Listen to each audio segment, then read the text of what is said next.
Hello, and welcome back to A Mental Break.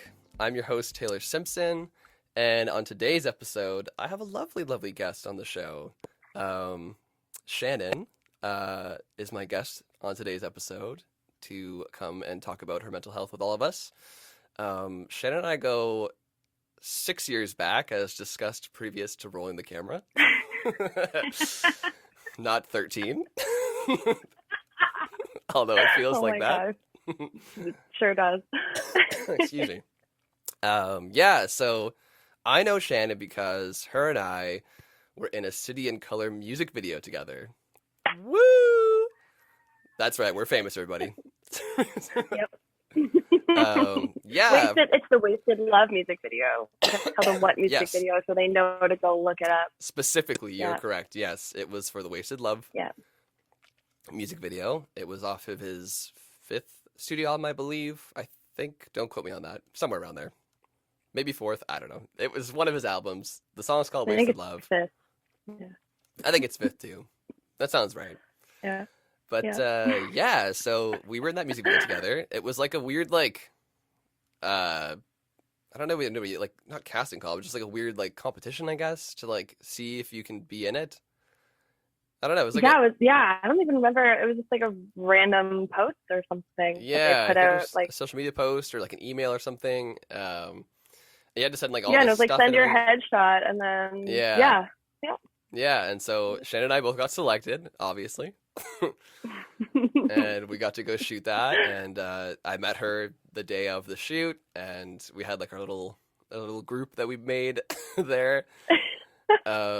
It was super fun. We had a great time. We did the music video shoot, and since then, I followed her on her journey on social media and stuff.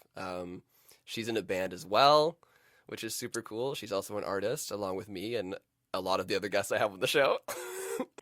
I'm seeing a trend here. Us musicians are just like, we've got a lot of feelings. We do. And like a lot of my friends are very similar in that regard, but that's the way it goes. Yeah. But that's so art, baby. I've been following Shannon on her career in music and her life outside of what she shares on social media and stuff. And I know that she's also a big mental health advocate as well. I've seen her, share some deep stuff, which is very brave of you and very courageous. And I'm very proud of you to be able to share that kind of stuff. And I thought, hey, she'd be a perfect guest on the show and another way for us to like reconnect and get back to what we had 6 years ago. Make up for lost time, But anyways, that's how I know totally. Shannon. So that's why Shannon's on the episode today. I will turn it over to you now, Shannon, to elaborate more about yourself for our listeners or our viewers. Just let the people know who Shannon is, and so they have a better idea of where you're coming from today. All right. Well, hello, everyone. Thank you, Taylor, for having me on the show. That's quite the honor. I like your Batman cups as well. Thank you. Mine says Fur Mama on it with little paw prints. I love that. Not as badass, though. I am 29 years old. I am from Aurora, which is just north of Toronto. Shout out Aurora. Toronto. Yeah, depending on where you're from, you say Toronto or Toronto. Toronto. Toronto. I'm in a country music duo with my brother. We are called the Beresford, and I've been writing lyrics and singing my entire life, and music has always been an outlet for me to kind of just get out a lot of my feelings. A lot of them about relationships and things like that, but relationships with people in general, that's what a lot of the world is based off of. So, and it's the most relatable thing, so that's what I write about. But throughout my life, especially like just starting as young as like 5 years old, I've experienced a lot of things in my life related to death and illness and mental health. So that's always been at the forefront of my life and my experiences. And so I've always been open to sharing my art and also my experiences with people, because I think it's important to to put it out there and just be yourself Yeah. and be real with people. That this is real life, like just Yeah, absolutely.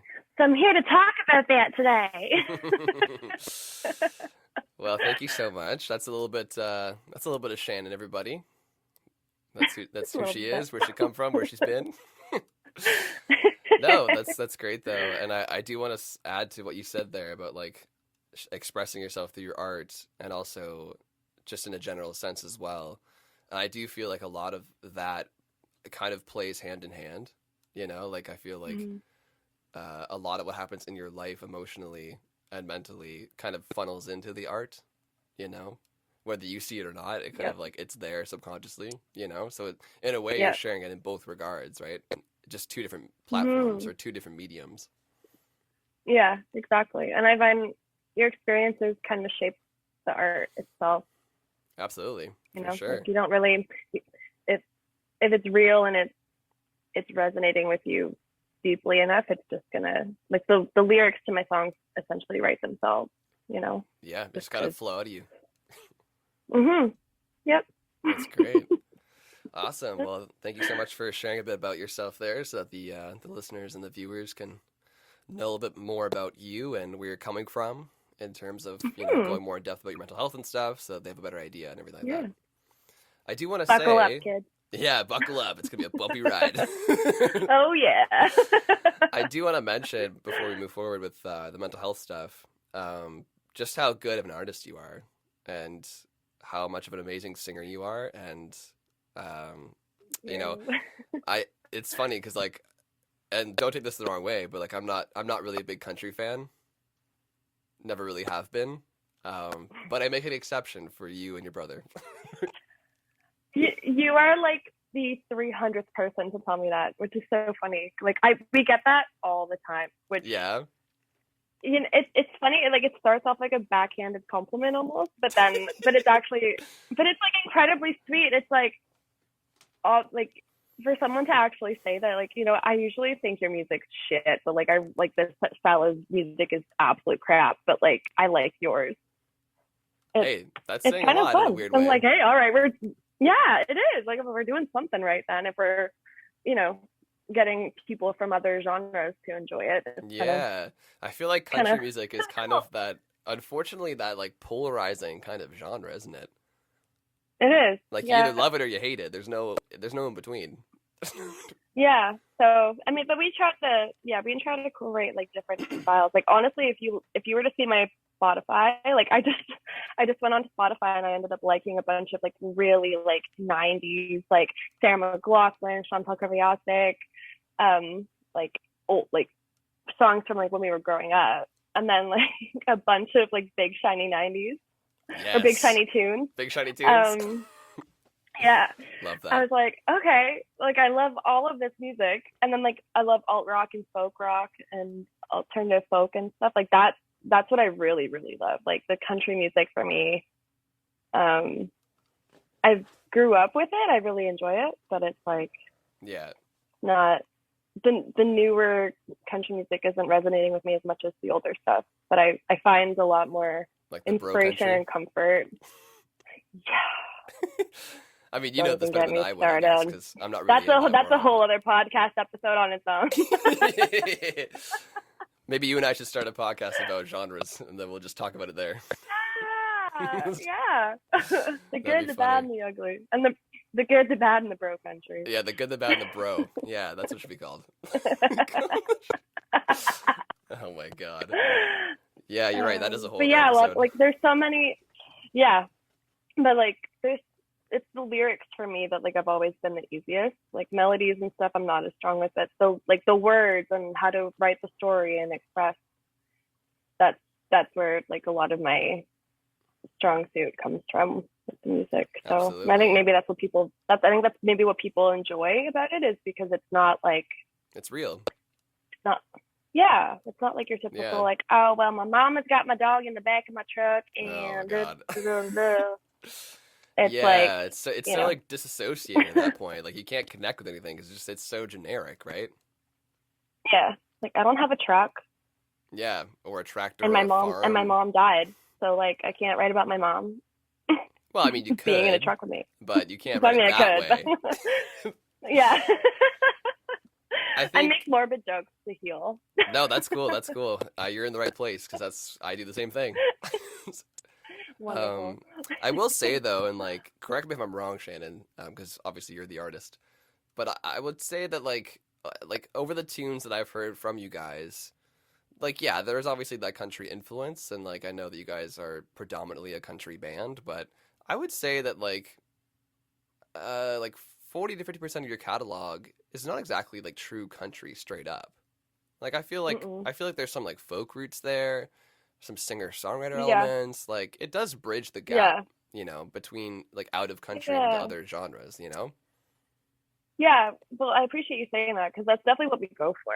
I think, like, yeah, that kind of is our goal, is just to be able to reach people from all over their Yeah, kind of comfort zone, if that makes sense. absolutely. So, Yeah, that's just yeah. that's just the way I hear it, and that's the way that I see it, you know.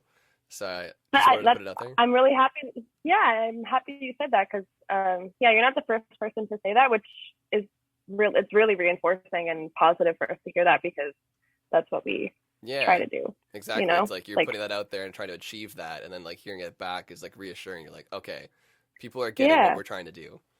yeah, exactly. Yeah, we're not trying to like stick with like one specific role. It's like we try to have every song like have a message or have a story to it, but the sound is going to be a little different each time.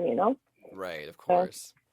Yeah, I think yeah. that's super cool, man, and that's why I said back at the beginning of discussing this, like how it was easier for me to get into you guys. Like at first it was apprehensive because I was like, oh, it's country music, but I want to support her because she's my friend. But like bridging that gap with you guys, it makes it more accessible, I think, to people that are a Hmm. little, agitated with country music, I'll say. Yeah. You know? Well, and this is like it's so like music and mental health is so similar. Like you're trying to bridge gaps and connect people and Yeah, for sure. connect with people, and so I think it's all like full circle to me. Yeah, absolutely. One dot connects to the other dot. Yep. Perfect. Well, thank you so much, Shannon, for letting everyone know about that. And I just wanted to touch on the music. So again, listeners and viewers, please go check out Shannon's band, the Beresfords. They're Yeah. amazing. They write really good songs, and they play a lot of shows. We've got new music coming out. Yeah, we do. Well, not so much recently. Not so much but right now, but you unfortunately, guys were definitely playing a lot of yeah. shows, which was amazing to see. Yeah. Yeah, it's Um, really fun. We got new music coming out in the next couple months, and we're working on a special acoustic winter, like we're calling it the Sad Winter demos. oh, I love that. That's great. So we're just gonna release some like really raw acoustic stuff. Oh, I did see that on your But Instagram story the other day. yeah, like just like to the bone, like literally this is how we wrote it, this is what it sounds like one take wonder, just out there. That's such a And good let it be free. Yeah, well, I can't wait to hear Test the that. waters. And I'm sure everybody else listening is just as excited. I hope so. Yeah, so moving forward, I like to ask all the guests on the show this before we really deep dive into the mental health stuff. Do you feel comfortable today, Shannon? Are you feeling okay? Are you feeling safe? Comfortable with me as the host to discuss some of these, harder subject matters? Do you consent? I consent. I, Shannon Marie Beresford, consent Oh to wow, with spill the in the pledge and everything. beans. Yeah. With the wrong hand, but that's okay. I don't know. It's okay. I think it's flipped on my video, so it's fine. Oh, right. Oh, yeah. I don't know. Whatever. I don't know. The people yeah. can hear and see you, so it's all good. Yeah, I'm an open book, so Perfect. Let's just get after it. Well, thank you so much. I'm glad, and it's just a habit on the show. I just want to make sure that people understand that these people are coming on and are okay with it, and are willing to open about this kind of stuff because it's important. Like it's it is 2022, important, and consent is everything. So yeah, totally. So yeah, obviously moving forward from that, my first question today for you, Shannon, about mental health is: just like a baseline, what mental health struggles or illnesses do you deal with? I am diagnosed with major depressive disorder and generalized anxiety disorder. Okay. The two usually go hand in hand anyway. Yes, they do. Concurrent disorders are pretty common. So I'm on medication. I'm on Cipralex. Okay. To take that once a day. I was on Trintellix beforehand, and I feel like my experience with medication has been very different from other people because How so? I know a lot of friends. I know a lot of friends that have tried to find one that is the right fit for them, and they've had like horrible experiences, like weight gain or headaches or like nausea, vomiting, like things like Yeah. that, and like or insomnia, which are all like side effects that to an extent I have also experienced, but not to the point of like, oh my God, I can't be on this anymore. Right. But I know a lot of people that have tried 2 or 3 different types of medication until they found one that actually works for them. But I got really lucky my first time using meds. So I was on Trintellix, and like literally within the first like 2 weeks, I noticed a difference in my energy levels and my ability to focus and like sleep. I actually was able to fall asleep, and I started eating, which was like I Wow. even gained a little bit of weight because I was like eating for the first time in like literally 3 years. Like because my anxiety was just so bad all the time. I was constantly in fight or flight that like Right. I couldn't eat. I was just like constantly in like a stress, like just I was just stressed. Yeah, just a And current state of stress. yeah, and I wasn't eating properly, and then I was eating, I would feel sick, or I would like sometimes like throw up, and like it was bad. So I was like really malnourished and like really thin, and just like I look back at pictures, and I'm like, everyone's like, oh, you were so skinny, and I'm like, yeah, well, because I was actually really unhealthy. Healthy, Like yeah. I wasn't eating. Right. And it wasn't really by choice. It was just my body was like rebelling against me at that point. Right. And I remember it was like the last straw for me. I was driving home from school. I used to drive out to Oshawa for school, where I was doing my forensic psych degree. And I was driving home, and I literally was just like so ready to drive into the ditch. I was just like, I was bawling my eyes out, and I was just like, fuck this. I could literally just end this. I could Yeah. just drive into a tree or drive into a ditch. And I was like, I don't want to be a person that drives into oncoming traffic. I don't want to be that. I don't want to take Yeah. other people with me With with my you. problems, but like, you know what I mean? Just like, I get it. I was just, and it terrified me. I was like, what the fuck? Like I reached a point where I literally felt my body going into depressive states. I could feel my dopamine. Like I could feel my body essentially like dropping, if that Hmm. makes sense. Yeah. Like I don't know how, like I guess the best way to explain it would be if someone were to like stand in front of you and give you like really terrible news, that sinking feeling you get, Yeah. that's the feeling I would get. And like I wouldn't be able to get out of it. I wouldn't be able to do anything like exercise, sleep, eating something, get like drinking some water, anything like that. Nothing I did at that point was bringing me out of that sinking state.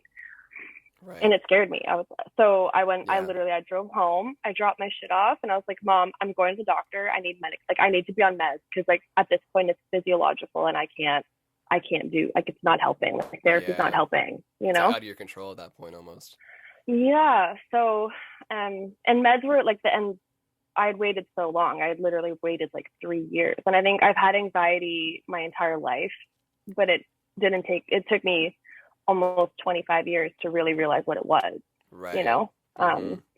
And just being in the mental health field and like getting my degree and like actually working in social services and stuff really opened my eyes to like my own mental health and my like what I was actually feeling. And it's like, a little light went off, like, oh, this is because of this.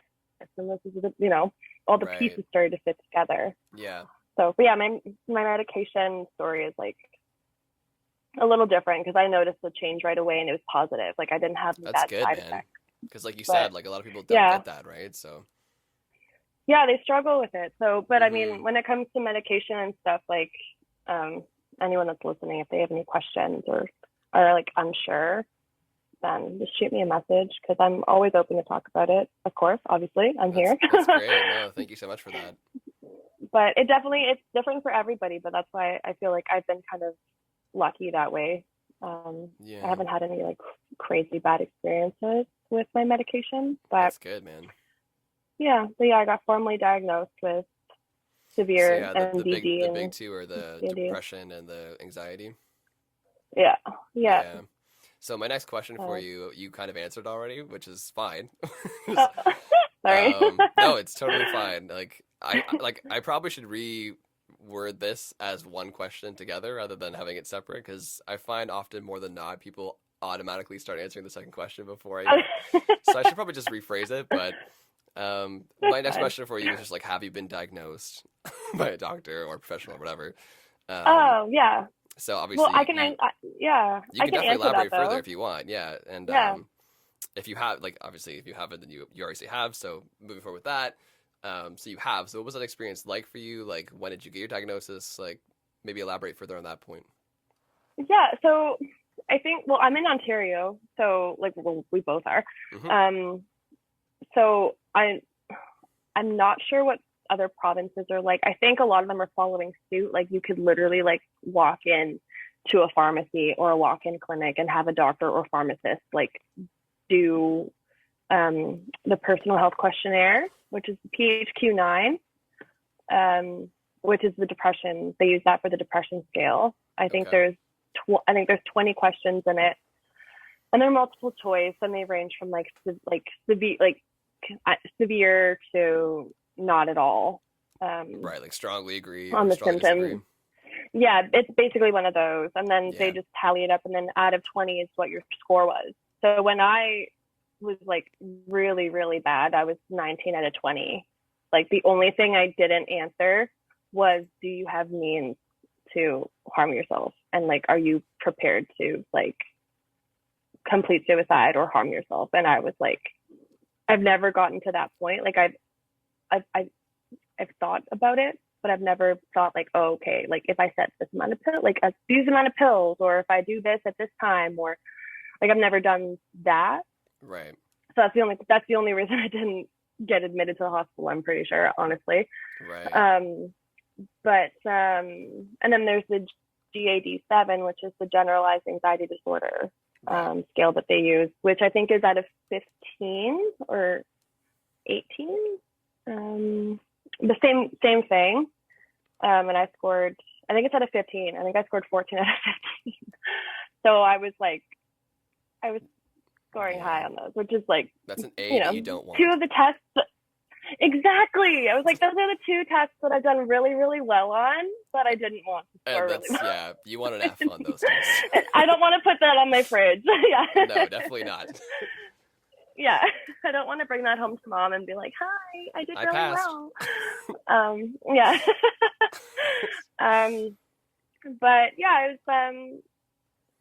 it was like I just walked in. Like at the time, I didn't have my family doctor. Like she's Do my you remember family how doctor old you now, were, but at the Shannon? time, 26. Okay, so this is So fairly recent. pretty recent. Yeah. Yeah.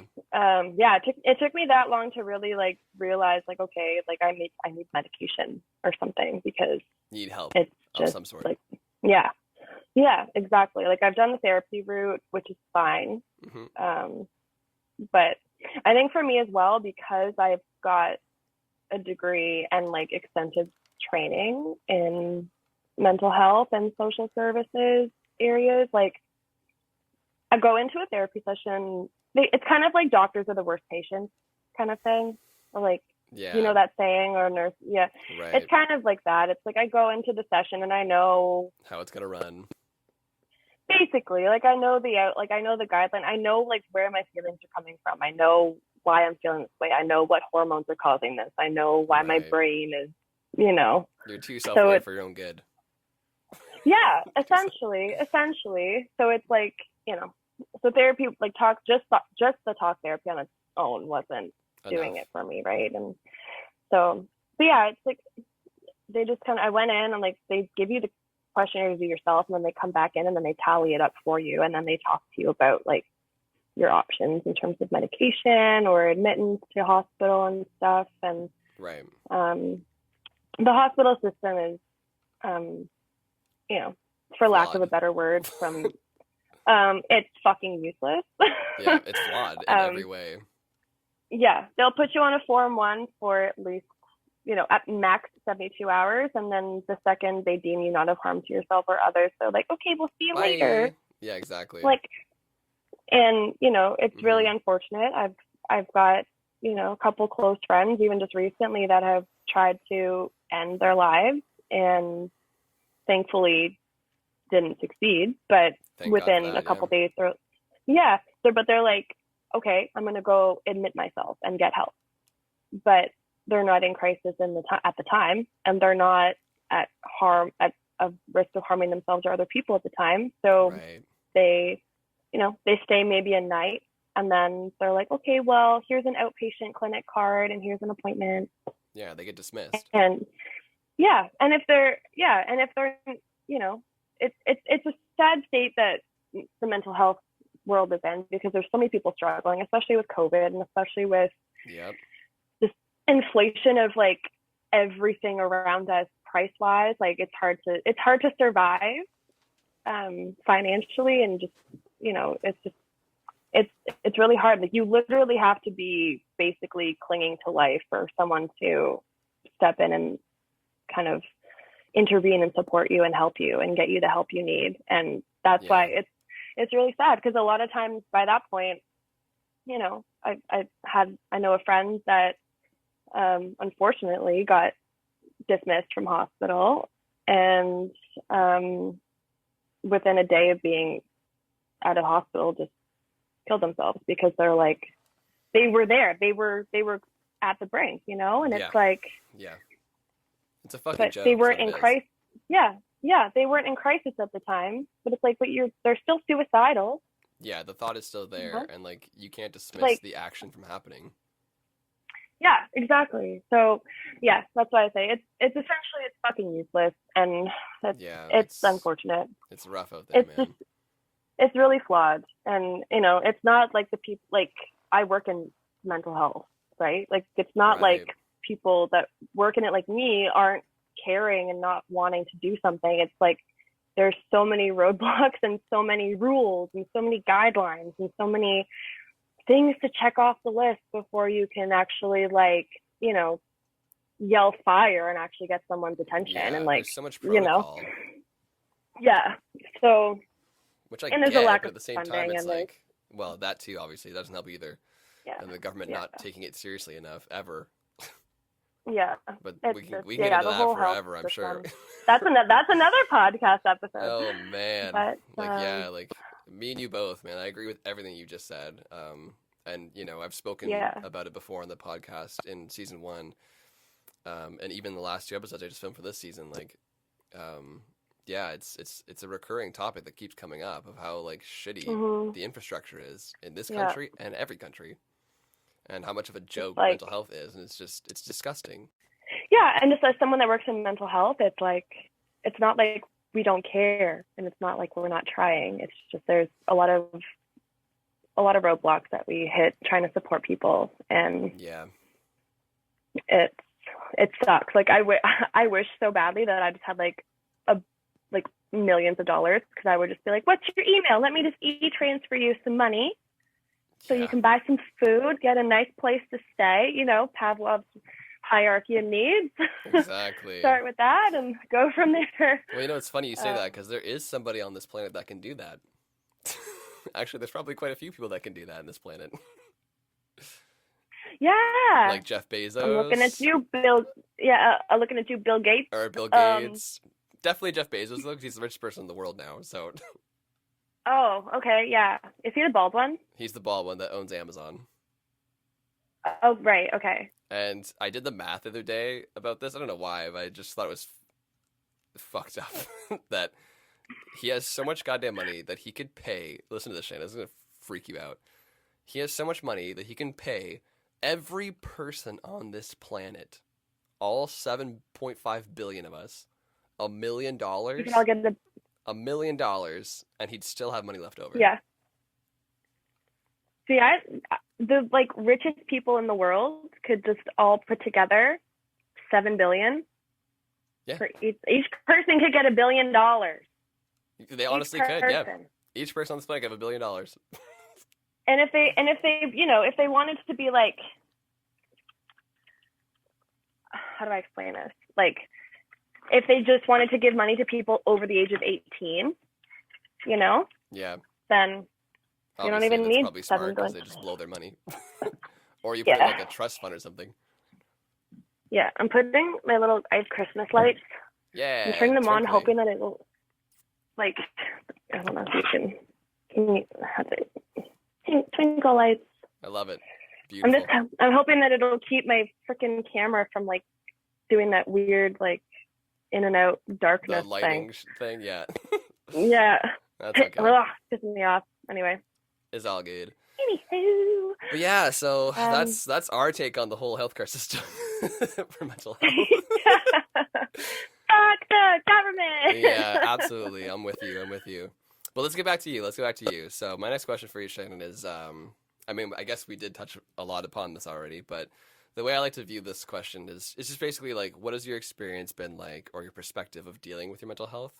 And the way I kind of like laying this out for my guests is just kind of like give us, like the listeners and viewers, kind of like a timeline of like a brief synopsis of your life. Like when did you start feeling these things in terms of like your anxiety and your depression? Like, here we go. Well, hey, that's what the podcast is about. Like, give us like a brief synopsis of the timeline between like when you started feeling this way, if there were certain moments that you think triggered it. Walk us through that experience to the point where you got your diagnosis, and like how maybe that changed you, and then kind of like where you're at now with it, I guess. Like, obviously we'll get deeper into it like as we go on the pod, but just so people have like a broad sense of your timeline dealing with your mental health. Yeah, totally. So when I was 6, my mom got diagnosed with stage 3. I think it was stage 3 breast cancer. And I have 2 brothers. So at the time, Brendan was 4 and Liam was 2 going on 3. Oh, wow. So, like, how do you explain to 3 kids all under the age of 10 that and 2 under the age of 5 that you have a life-threatening illness? And, you don't. So, yeah, they were just like, mom's boobies hurt and like she's not going to feel well for a long time, but she's like hopefully going to feel better. That's basically how she explained it. Right. And so I just remember as a kid like kind of stepping into like a mother role in a lot of ways, like just looking after my brothers or like playing with them and stuff, because like she literally, like, I would come home. I just remember so many days like coming home from school, because we used to live right around the corner from my school, which was great because I could just walk there. Right. And we had like other friends on the street that I'd go with to be safe, of course. So that was really convenient. And yeah, so anyway, but I would come home from school and like she'd be on the couch with a bucket beside her because her chemo would be making her so sick. And she'd be asleep, but I would literally at the age of 6 be going over to my mom and like putting my ear up to her to like see, like to hear if she's breathing. Wow. Like, and I just innately did that. I wasn't taught to do that. I wasn't told to do that. I was just, I was like honed in enough on like what was going on to know that something was really wrong. It's but I didn't understand like the full scope of it. And luckily she went into remission and like everything from then until semi-recently was good. But I just remember that really changed the trajectory of my life and myself as a person. Like I'm very emotionally like intuitive and very sensitive to other people's emotions and feelings. Like I can be in a room of people and like feel something go off You're an or empath. notice like, yeah, exactly. Yeah. I'm a severe empath. I've been Like told I'm the same, so I heavily relate to what you're saying. So, yeah, it's a blessing and a curse at the same time. yep, And 100%. unfortunately, yeah, and unfortunately, more often than not, it's a huge curse because I pick up on everything, Yep. and I my instincts, like I'm usually I joke about it, but I'm usually always right. Like I feel things it before it actually gets proven to me that it's true, if that makes sense. Like Yeah, absolutely. I like my feelings go off and I'm like something's up and then boom, you know? Yep. So I don't know. It's just but like that really changed my life, you know, like how Obviously, yeah. how I view living, you know? It's like things can be so easily taken away and like it's just like and I think the first like 10 years of my childhood honestly were just around illness and death, to be quite honest with you. Like Yeah. my mom was sick, she you know she fought like hell, and thankfully like they did catch it early enough, like in terms of where it was in stage 3 to like put her into chemo, do the full mastectomy and like all of that. So but and I learned a lot about health and you know just the body and things like that too. Like I've got a lot of like positive takeaways, but it really like the negative stuff really did shape a lot of like what brought me to this point with my anxiety and my you know just my sensitivity to things. And Right.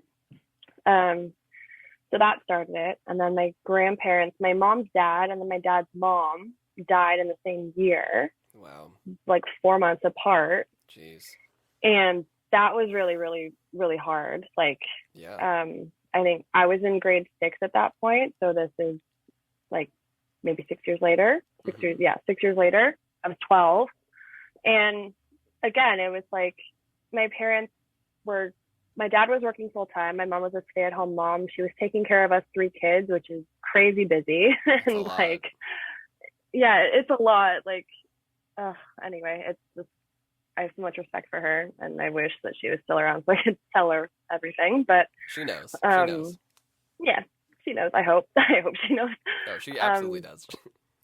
Yeah, but you know, like grief wasn't really something I fully understood. I mean, how could you at that age? But that's when I started. Yeah, but that's when I started writing a lot of lyrics and writing poems and painting and stuff. Like I really just honed into like my like introvert self and just I literally would just I'd be locking myself in my room for hours at a time, and I would be singing and I'd be writing songs. I didn't know how to play guitar. I was literally just like sitting in my closet, just a cappella with an American Idol karaoke machine, like singing into it to record it. That's awesome. But like I was witnessing both of my parents trying to grieve while carrying on with their lives and trying to be strong for us and trying to provide for their family and take care of us. And it you pick up on like, because I was an empath at such a young age, it was like I was picking up on like my dad's not acting normal. Yeah. Or like my mom's like crying, and I'm you know, I didn't understand the grief process. Like obviously I know she's sad, but it's like right. I felt kind of like, what do I do with that? And like my anxiety started to develop a little bit with that. I think just like the inability to have control over things and the inability to, you know when something bad was going to happen, because it seemed like there was so many bad things happening. And it was like really like, I was like, how do I stop that from happening? Yeah. And I started to build more anxiety. And like high school, I got bullied a lot. Like, and I in high school, I kept to myself. I never went to parties. I never drank. I literally never drank alcohol, never smoked. Like I had friends, but they were outside of high school because my brothers both played hockey. So I made friends with like the other siblings that were my age. Right. And were similar to me, where it was like the rink was a safe place for us to go where we could hang out and not have to worry about being bullied by other kids at school or like have drugs and alcohol. Like, yeah, it was like a judgment-free zone, and it was also like family friendly, and it was fun. And like I love I'm a very family oriented person, so it was fun to go like support my brothers and stuff. So like high school was really weird. Like my school life was like completely different than my out of school life. Like out of school I was like happy and bubbly and like had friends, but then in school I was like headphones in, hood up, like head down in the hallways. Like I tried to avoid everyone. Right. And that's weird. Like that's kind of weird having like I felt like I had like two kind of lives. Like I would like be waiting for the school day to be over so I could get the fuck away from everybody and then go see my real friends. Yeah, it's a weird like sense of it duality, was weird. Like right? and so but I noticed like my anxiety was building and I didn't know it was anxiety. Like I feel like we're both the same age. I feel like when we were in high school and stuff, I didn't even know the word anxiety until I was like out of high school. I didn't know the word depression. I didn't know what any of that was. Right. I didn't make that connection to myself until like just a few years ago. So, but it's funny when you think back on things, hindsight's always 2020. Cause I remember like going for runs in high school. Like I'd be sitting in my room and I'd see something on Facebook or somebody would message me something like really horrible and be like, well, like you should just kill yourself and not come to school tomorrow because nobody fucking likes you. Jesus Christ. And I'm like, I sit at the back of English class and I avoid this person and they message me this. And I'm like, okay, like just kids are fucking horrible. Yep. But anyway, but like that would trigger me and I would get really wound up and I'd be pacing in my room. So I'd go throw my running shoes on and I'd go for a run and I would run as fast and as hard as I could until I just broke down and started crying. Wow. And then I would just like go to the park and like sit in the park by my house and just bawl my eyes out and then go home. Right. And felt a lot better. And then I would just go to sleep. Yeah. But almost like it took me. Yeah. Yeah. Like that was my release. That was how I dealt with my anxiety. Your like I literally at the time was that. Yeah. Yeah, like I would run myself basically into like a mini panic attack. Like I would be like hyperventilating and crying the whole thing. But then I would just sit in the park alone, let myself have that moment, and then I'd go home. Right.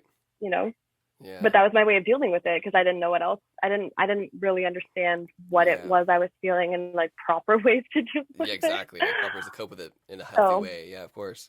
Yeah, and like I think being a girl is like guys, they don't talk about with guys as much. Like it's a huge thing with guys as well. Like some of my brother's friends I know have had like eating disorders, and all my friends have non-professionally diagnosed me with body dysmorphia as well, because in high school I got made fun of for my hair, I got made fun of for my clothes, like I just got bullied like a lot. Like growing up, my mom would make a lot of our clothes growing up because she was just badass and like really cool and like would make clothes for us. That's awesome. And yeah, but she wasn't shopping at West 49 or like the Bay and stuff. Like she'd be going to Zellers or yes, I was about to say Zellers. Or yeah, That's where I got all my clothes Walmart, from when I was a kid. like yeah, Cherokee. Like come on, we're that's Zellers just the kids. best. It's amazing. Yeah. I love that. But but I got made fun of because I didn't wear Hollister or I didn't wear Roxy American or like Eagle all the like or whatever. Yeah, like I didn't. And I was like, what? It's just there's such an unrealistic expectation put on teenagers, especially to like be a certain way and dress a certain way and speak a certain way and do certain things, and it's like to carry that status. And yeah, it's like those shit like Euphoria or Riverdale or like even like the new Saved by the Bell and like all that shit. It's like, it's not real life. Like that's not what high school's like. But they kind of like precondition kids before they go into high school to think that that's what high school's like. Right. If that makes sense, It's so like the most extreme they already case kind of possible is what they're portraying, obviously. Yeah, but and like, I think like Mean Girls is probably the most relatable like school like the most teen accurate. movie. That or like 10 Things I Hate. Yeah.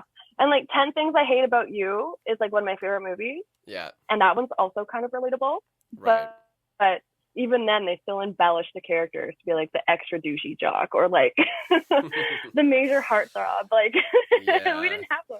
Like well, it might be a case of too, like just like but it's geographically, like where it's being placed, because like obviously you and I grew up in Canada, right? So Totally. we don't know what American high school Yeah. is like. It could be. I doubt it's like Yeah. that, but like it could be. I don't know, right? Yeah. That is very true. I didn't even think of that. But but you know what I'm saying? It's like there's just I like get this it though. Yeah, like pre like a preset mindset yeah, that this a is what preconceived it's gonna be notion, like, or exactly.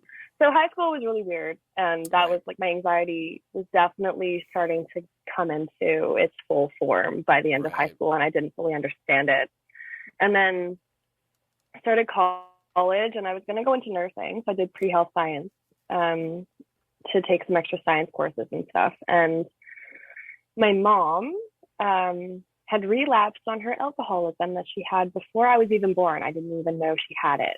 I didn't Whoa. know I didn't know she had this disease until then. And she'd relapsed. And I think what triggered it was her dad's birthday that year. Something about, I don't know, maybe it was like a special birth, like a milestone birthday. I don't remember, but I have a hunch that like that's what drove her to start drinking, and Right. like she hit rock bottom, Yeah. and she tried to this is suicide warning, Trigger warning. context, trigger warning. um she tried to take a bunch of pills, and Oh man. my brother had some painkillers in the pill cabinet, and she took 24 Toradol, which is a narcotic, but Yeah. it's like not as strong as codeine, but it's like pretty up there. Mhm. Took 24 Toradol, and that didn't do anything. So she was like, well, okay, what the fuck? And she was drinking while this was happening too. So she's mixing that with Mixing that with alcohol. alcohol. Yeah. And then she went into, yeah. And then she went into the garage and started the car and Oh tried my god. to gas herself out essentially. And then that wasn't working. So she was like, what the fuck am I doing? And just like gave up. But I empath tendencies, I guess. I was Yeah. sitting in class, and I texted her and I didn't get a response. And I knew that she was like had been drinking and stuff. And I was like, she's not replying, something's wrong, something's wrong, something's wrong. And I tried calling like 3 times on her cell phone, and we still have a home phone. So I was trying to call the home phone. Right. No answer, no answer. I I called my boyfriend at the time, and I was like, can you come pick me up? He's like, I'm in class in Toronto. Like, I can't get there in time. Like, fuck. The YRT, which is York Region Transit in our area, it was like a 3-hour bus ride just to get from like the campus that I was at in King to my house, which is literally a 10-minute drive for me. But the route was like a 3-hour route. It's And I was just like, are you fucking ridiculous. kidding me? Yeah. Yeah. So one of my friends drove all the way down from East Gwillimbury to come pick me up and take me home because I didn't have a car at the time. Right. And I found my mom just lying in bed. And because I had started pre-health and we were doing psychology courses, and this was the first time I had ever taken a psychology course, I was learning about depression and I was learning about addictions. And I was like, oh, okay. So I remember lying down in bed beside my mom, and I was like, Mom, do you think you're depressed? Because that was like the first thing I thought of, right? Yeah. And she's like, I don't know.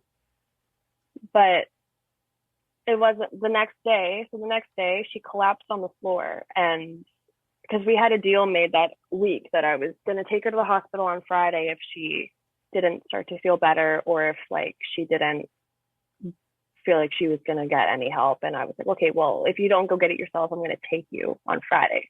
You got like 3 days to like, come to terms and whatever. And Wednesday she like collapsed on the floor. I called 911. They took her to the hospital, and the doctor was like, the amount of alcohol in her system for her weight and just like her general health, like had you not called when you did, she would have been having seizures within 48 hours and she would have died. Holy shit. And I was like, holy fuck. And so, but Wow. this whole like the 2 suicide attempts came out when the social worker came in, and I found out that the entire time I was trying to call her in class the day before, she was trying to kill herself. Right. So that was my first real like, like Mack truck hit of mental health and addictions and suicide. And I was 19. Wow. Yeah. So, you know, so that was like my first experience. And then that obviously triggered me back to like my childhood, where I was like worried about my mom coming home from school, worried about my mom walking down the street, like, because she was so weak. And Right. so my anxiety peaked again, where I was like, oh my God, like when's the other shoe gonna drop, like, and whether that's with my mom or with me or my brothers, and I just constantly had this anxiety that Like something this bad fear. was always going to happen. Yeah, this is looming fear that something bad was always going to happen, and that Yeah. I might not be there in time to stop it. Yeah, no, for sure. So yeah, so that was not great. And then within the last 2 years of my life, my mom was really ill again, and she died in March of this past year in 2021. Oh my God. So this is I'm so sorry. I didn't know it was that recent. Yeah. Yeah. So yeah, coming up on a year this March. And so I've really, like, if you can't tell by my story, I guess, but I've had a really, really, really deep crash course with like mental health and Yeah. illness and death and grief. Like, those are like my three main, like, that's what I know, Yeah. and You've been in it. I don't know very many people that have, like, I think I only know two other people that have lost a parent, and it's their father, it's not their mom. Right. Which doesn't make it doesn't make it any better or worse, but it's a different person, like, well, three. it's your mom. Yeah. Oh yeah. So, yeah. So it's hard. Like, we're pretty, like, we're still pretty young. A lot of people don't understand, like, in my friend group, like, what it's like to lose a parent. So it's hard to find an outlet It's incredibly and difficult to deal with that. Yeah. Yeah. I mean, like, this isn't about me, obviously. This is about your episode, but seeing as you brought this up, and thank you for bringing it up, I'll just put it out there so that you know, like, if you ever need to talk to somebody, like, I lost both my parents. Right. Yeah. You know what? I feel like you told me this. I feel like we did talk about this at one point. It's been years. Don't worry. I'm not. It's fine. Yeah. I don't blame you for forgetting. It's a long time ago, and we haven't really been that close since then. But yeah, I lost my parents. Yeah. My dad when I was 10, and my mom when I was 13.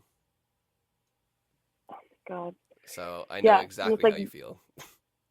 Yeah. And it's. I don't think it gets any easier, no matter how old you are. It doesn't. It's gonna be the most, like, if whoever's listening to this, if you haven't lost a parent yet, it is going to be, especially if you're close with your parents, it's going to be the most painful, gutting. Yeah, it's the worst. It's the worst emotional pain I have ever felt in my entire life, and I feel like I'm about to explode. A lot of I will say time. for you, Shannon, and for the listeners and viewers, because I lost my parents much longer ago than you've lost yours, it does get easier. And I know it's cliche to say that, but it really does. It took a long time, obviously, because I'm 28 now, and I was 10 and 13, right? So that's over a decade, right? So, and I'm just, in the last couple of years, I would honestly say, in a comfortable place with it now, so it takes a long time, and like there is no that is a long time. I mean, there's no right or wrong way to do it in my mind. Like, whatever works best for you is whatever works best for you, like whatever coping mechanism that is, whether it's therapy or medication or whatever that may be, like, you got to find a way to get through it, because at the end of the day, you have no choice. No, like, you have a life to live. And, like, I've tried to kill myself multiple times, dealing with that trauma. And I've just come to realize it's like, they wouldn't want that for me. Like, they have me for a reason, and they want me to live my life to the fullest, or at least try. So, like, exactly. Like, they gave you this gift to be able to live and, like, carry on, like, you're their legacy, essentially. And it's interesting, like, when Mom first died, I was able to just, like, tell people what happened without an issue. I was, like, on autopilot. But now I can't talk about what happened to her without crying or getting really upset. So well, you did I won't go today. into it in this. Yeah, well, I didn't go into the nitty gritty, Sure, sure. but that's just that's the synopsis, right? But I mean, Yeah. I just have this, I don't want to call it like a motto, but it's just like when I'm explaining my grief and explaining what I've been through and how I'm handling it and like what works, and I was like, you have two choices when the entire core of your existence dies. Hmm. You either die yourself, or you try your best to just keep going and take every single day on its own. Yeah. You know, like obviously it's it's important to have friends. It's important to have a social circle. It's important to make plans. It's important to like have things set in your future that will motivate you and keep you optimistic. But Yep. focus, you literally have to just minimize your days to one day at a time, because realistically that's all we have anyway. Yep. It's one day You at a know, time. nothing's ever guaranteed. Yep. And so it's just like take it one day at a time. If you're having a shit day, like let yourself have that shit day. Let yourself have those emotions. Don't let it completely consume you, Yeah. but let yourself feel what's happening, and let yourself, sit with those emotions for a while, and sit like, okay, like my anger today is coming from the fact that mom was in the hospital for 3 weeks before she died and I couldn't see her because of COVID. Yeah. Why does that make me angry? I'm mad about COVID. I'm mad about this. You know, what can I do about that anger? Absolutely fucking nothing, because it's not going to change anything. Yeah. What happened happened. Yeah. And that's a really hard pill to swallow for a lot of people. Like It they is. they want to have closure. They want to have an answer, and Yep. I, a lot of people don't get that. Yeah. And and I wish it sucks. Like life isn't always that cookie cutter, like cut and dry, black and white. Like you don't always get the closure that you want. I didn't Yeah. get a chance to say goodbye to my mom. Yeah. None of my family did. Right. They wouldn't let us into the hospital to see her. Yeah. And like, my last text to her was, "We're going to get through this no matter what. You're the strongest woman I know, and I love you so much." And she replied, "I love you so much." And that's the last thing we ever said to each other. At least you had You know? that. Yeah, at least I had that. A lot of people don't get That's that, something to hold right? on to, And at it's, least, Shannon. Like that's something yeah, important, right? Because yeah. it could have been I've got the worse. You screenshot. might not have been able to get that, right? So. Yeah, exactly. But and healing is like not linear. Mental health is not linear. No, Like it is not. so, and it's just like it's so.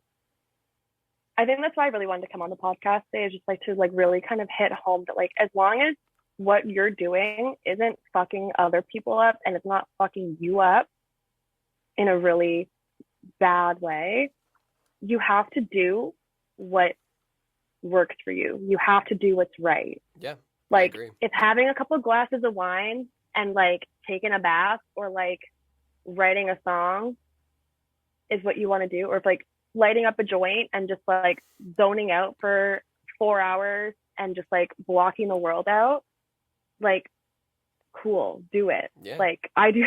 For Like sure. substance use is something that like I'm trying to cut back on. Like this entire Yeah. week I've gone, I was like gonna I've add gone to this that and be entire like, week. as long as it's not a vice, like. Yeah, exactly. Like this week I find myself, like since mom died, I find myself like using THC a lot. So this is the first week I've gone an entire week without using it. Good for you. So, because I made the decision last weekend. I was like, I use this every night, and like it's not like I need it, and I don't have this craving for it, but I'm just doing it because it's like a routine for me. Right. You And I kind was of like, fell but into it's it. like, yeah, and I'm like, I don't want to be doing this. Like, it's not helping me. It's good that Like you realize I that. wake. Yeah, like it's important to like. I think self-reflection and being self-aware is really important, right? So like, Absolutely. but I think as long as you're doing things that aren't going to be really negative in the long run towards yourself or other people, like you need to do what feels right and what is going to get you through, because Exactly. otherwise it's just it's gonna be hell for you. It's like Well, it's you're not just gonna gonna make it rot. anything better. Yeah, you're gonna just you're gonna And nobody wants that. yeah. We're like little vegetables. We need to be watered and like Yes, this is all get VeggieTales. some veggie. Like, but like literally, we need water, we need sunshine, Yeah. No, I agree with you Otherwise, like 100%. I we're just do gonna appreciate rot. that. I do appreciate that sentiment that you said in the middle there about having to come on and really say and really push that that thought home of like um, making sure that you do what you need to get done in order to get better Yeah, because a lot of people have a lot of self there's doubts about it no, and a lot of people like yeah. are unsure and uneasy about what the solution is or what the best coping mechanism is and all that stuff and coming from two people right here that are trying to figure it out still and have been trying to figure it out and Mhm. are figuring it out um, there Mhm. really isn't the end all be all solution. Like it's just whatever gets you through No. the day, and it might change, and that's okay. Yeah, and it does change. Like it changes a lot. Like Yeah, and and that's totally cool too. Like people ask me like, what do you do? How do you do this? And I'm like, I as a person myself do this. What do yes, you want to do? yeah, exactly. Like it's not like it's not like my coping mechanisms or my self-care or my medication is going to work for you. No, every person's different. Like yeah. And I think it's like mindfulness is something that I've come to be like really really like I really try to advocate for that as well. Like really sit with yourself and really take the time to try to think about what ignites you and Right. what actually puts a spark in your life or makes you feel better or motivates you to want to do something and keep going. Yeah, Like, absolutely. because, a lot of people, if you took away their work and if you took away, I don't know, like just like very simplistic things they do every single day, Yeah, like driving to work, like the routine of it working. all. Yeah. If you took away their routine and just like the stuff they have to do and stripped that down and took that away, what are you left with? Yeah, Like what do you do?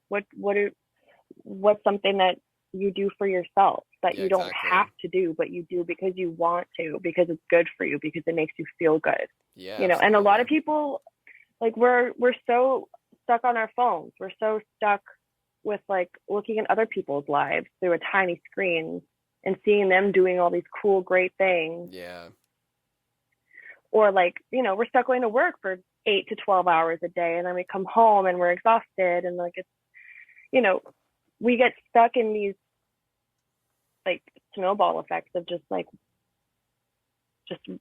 mundane, like monotonous shit day in and day out. yep, And I think a lot of people lose themselves and absolutely. like what really drives them. So I Yeah, think, yeah, to me, like the mindfulness of it is like what's really gotten me through is actually being able to like understand what I need in certain moments and at certain times, and being okay with like not always being able to get everything done or not being able to like do certain things in the moment that I wanted to do. It's like, okay, well, I'm having a bad day. Like my grief is really bad today or something. Like, right. you know, but yeah, when you just strip it all down, like what are you left with that actually is going to be something that is good for you, that you want to be doing, that is going to help you. And a lot of people don't know Yeah, because we're so caught up in other things. So I exactly. think it's really important. We were just talking about Yeah. that with my last episode with my friend Sunny. Um, he has this mental health thing where he's like constantly comparing himself to everybody else and feeling like he's not good enough. Mm, And I think that beautifully I ties get into that what too. you said with what you talked about with social media and how like we're so what's the word I'm looking for? So like drawn in to everyone else around Mhm. us and basing our experiences off everybody else and like craving what they have or what they want or what they desire and everything like that and making that our desire, Yeah. even though you're just living Mhm. through a vicarious website that they're posting all the major Yeah. highlights. Like people have to step back, like you Yeah, said, and like really exactly. strip it all down and be like, no, like this is me and that's them. Yeah. You know what I mean? Mhm. Yeah, I think that's like I try really hard with my Instagram. Like I hope this is how my Instagram comes off. I'll post a picture of myself or something, but like I'll try to post with a purpose. Like I'll post song lyrics underneath it, or I'll post like something I've learned about myself, or like just like a mantra or something. Like I try to Sure. post with a purpose, because so many and girls especially, I find there's like this need to get validation from strangers or like people in their lives. Yep. And it's like social media and society has like built this like battle ring for women where they have to constantly be competing with each other to get like seek validation and attention. Yeah, absolutely. And they're just posting pictures of themselves, or like young girls are like posting pictures in like crop tops and like stuff like that. Or And it's bikini like, pics or whatever. yeah, and it's like, okay, you look great, but like what are you trying to seek here? What's the intention? What's your point? Yeah. What's your intention? You know, I think a lot of people do things on social media without any intention. I think that's most You know? of social media, unfortunately.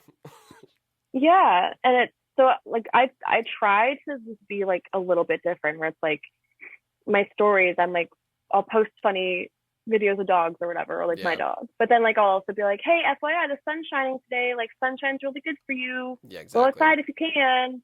Like, you know, or just like with my posts that I make, I try to just be like, here's a picture of myself, but like here's some song lyrics I wrote, or like here's something that I really like just learned about myself, or like mental health or whatever, and I'll post that. Like I try not to just be that person that just posts for the sake of posting. I want to actually, I want to be able to like actually post something that if someone actually reads it and doesn't just like double tap and keep scrolling, which is probably what happens with most people anyway. But if someone actually were to, you know, if someone were to actually read what I'm posting, absolutely, that it resonates, you know, like, I don't know. I think, but like, it's just, it's really, really, it's a really weird world we're in with that, like, yes, it comparison is. and it's crazy. Everything. So, yeah. Well, that being said, wow, we divulged a lot there. I told you I'm an open book. I'll just like no, and I appreciate that. Thank you so much. We covered a lot of ground there. But yeah, so moving forward into our next segment, Shannon, I have this thing. It's this segment in the podcast where it's called the Real Reels. Ooh. Yes, so it's okay. It's not a joke, obviously, it's very serious, but like the name itself was a bit of a joke in the first season. Like I introduced the segment like halfway through the first season, and just because like on a whim kind of thing, and then it stuck, and then people like love that segment and the title, and so now cool. Okay. Now I'm left with it, so I can't change it now. But yeah, there's no going back. There's no going back now, exactly. So yeah, so the segment's called the Real Reels, and I'll just give you like a brief synopsis as to what this segment means. It basically it's kind of like the realness of mental health, and like it's the shit that no one really talks about on a regular basis. You know, like the point of this whole podcast is to make mental health more accessible and more normalized, and having these conversations with people that you wouldn't normally be having these conversations with, and it not being taboo. You know what I mean? Right. Yeah. So that's what I really want to drive home with this segment. And again, like I said from the beginning, like you can go as deep as you want with this or not, whatever you're comfortable with, obviously. Like obviously I'm not going to push you to do anything that you don't want to say, right? But yeah, that's just the whole point of this segment, is to just really be raw and like just not be scared to say what needs to be said, you know, because I think people need to hear it. Cool. Yeah, there's really only one question in this segment. It's just, what are the hardest moments you've had to face with your mental health? Oh, yeah. Obviously, losing my mom. Yeah. It's really, really hard. Of course. Like, I'm already depressed. And that was like a crash course. But it's weird. It's like, losing my mom has really made me change my perspective on just living my life and what I value in my life and who I value in my life and who I want to keep around. Yeah. in my circle and have in my back, like in my corner, kind of rooting for me and going to bat for me. And I think in mental health, it's so important to have, like, to come to that realization, to know who's going to be standing with you when, you know, the world goes to shit. Like, who's gonna be like having your back and going to advocate for you if you can't do it for yourself, or on days when like you just can't get out of bed, you know? Right. Like, Right. so, and it's made me really appreciate life. Like, it's just, it gets so short, and so many horrible things happen to so many people every single day. And it's like, Yeah. you really have to, like, I've just started to try to like really appreciate the little things. Of Like course. a cup of tea, or my dog rolling in the snow in -30 weather, like a psycho. You know, just like little things, like, you know, Of things like course. that. Of But course. like at my worst moments of my mental health, like Yeah. I I wasn't eating, I wasn't getting out of bed. I was sleeping most of the day, but then I wouldn't be able to sleep at night. And I I wanted to talk to people, but I didn't know what to say, and I wouldn't be able to talk without crying. Yeah. It's the So hardest I was part. just like, well, yeah. I was like, well, fuck it. I'm just gonna lock myself in my room. And what I found really helped was just like having those people that I have in my back corner, just to like just sitting with me Right. Of in course. silence. Like, let's go for a walk. I don't want to talk about anything. I just want to get some exercise and just get out of the house. Okay, cool. Yeah. Do you want to come over and just want to just sit beside me while I cry? Yeah, sure. Yeah. Absolutely. You For know, those sure. those people are so important, and like Yeah. I would gladly be that person for someone else Hmm. any day of the week, any hour Likewise. of the day. But yeah, but it's super important to have those people for yourself as well. Of And course.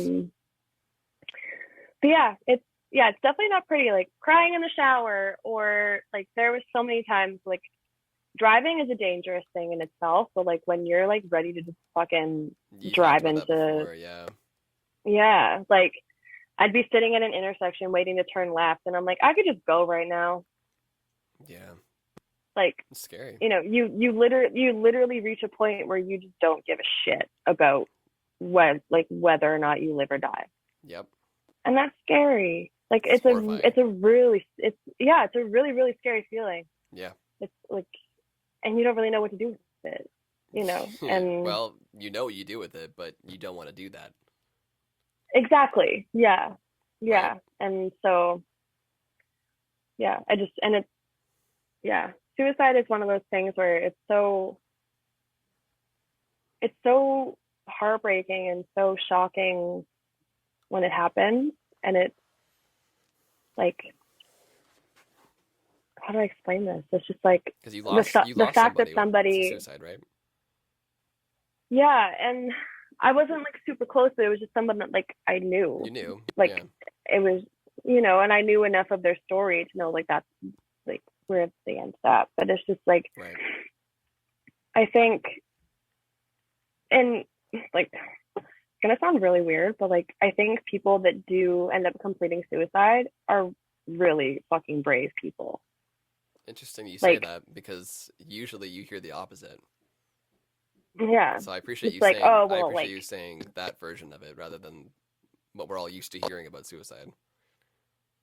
oh well, they were weak and they just gave up. Like, Or, you know, they're being do you selfish real? or Yeah, like, yeah. you know, you could view it as a selfish act. Like, how dare they leave us behind? How dare they leave us feeling like this and like having to grieve them? Yeah. It's like, fuck But you. it's not If that's about how you you. feel about it, Yeah. yeah, this isn't about you. And you know, to be super blunt, like that's probably a part of the reason why they felt completely fucking helpless Or and alone or felt like they didn't whatever. have someone to turn, or alone and didn't have someone to turn to, Yeah. No. because you Exactly. know, like, and you know, I don't want to be blaming the people like survivors of suicide, because you know that's not always the case. No. Like, you know, but there are certain situations where, you know, the person that's completed suicide is being blamed, and it's like, I've been there. I've been like ready to do it, but just never reached that point of like actually taking something and Attempting. putting it into fruition and attempting. And like, I've never had a plan because it's too frightening to me. I Which is can't do that, a good thing for you. which is a good thing. Like there's It's some scary that you strength got to within that that, point, but but it's good that you had that yeah, sense of pulling back when it got to that point. yeah, like there's strength to be had within that, but I think to actually, you know, it's heartbreaking, but it's also like brave at the same time for someone to be at that point where they're like, holy fuck, I can't do this anymore. And then Yeah, actually bring themselves to that point. right. Because, like, is it tragic and heartbreaking? Yes. Yeah, Is it horrible? And do we wish that like things could have been different? Yes. of course. But it takes a lot of strength and a lot of pain to do that. Yes, And absolutely. it's like the magnitude of that is so, like, I think people really like kind of they brush that over. They don't really Well, just no one takes like the time to view it that way, think right? about it. Because we're so used to hearing it Yeah. a one way for our entire lives, and like it's not until you Yeah. meet somebody that has been through it, like I have, or other people that I know, that can really Yeah. step up and be like, no, it's not. That's not what it's like at all. Like people need to realize Yeah. that, like, and anybody listening and viewing this, I mean, obviously you probably know me if you're listening to this podcast, but if you don't, great. Um, you know, I've attempted. I went through with it. Hmm. I mean, obviously it didn't go through because I'm Yeah. still here talking, but Yeah. I attempted, right? And so being someone Yeah. that's been through that almost all the way through, I can tell you right Hmm. now that there's nothing in my mind when you're doing it. Like there's no, you're not thinking about everything else.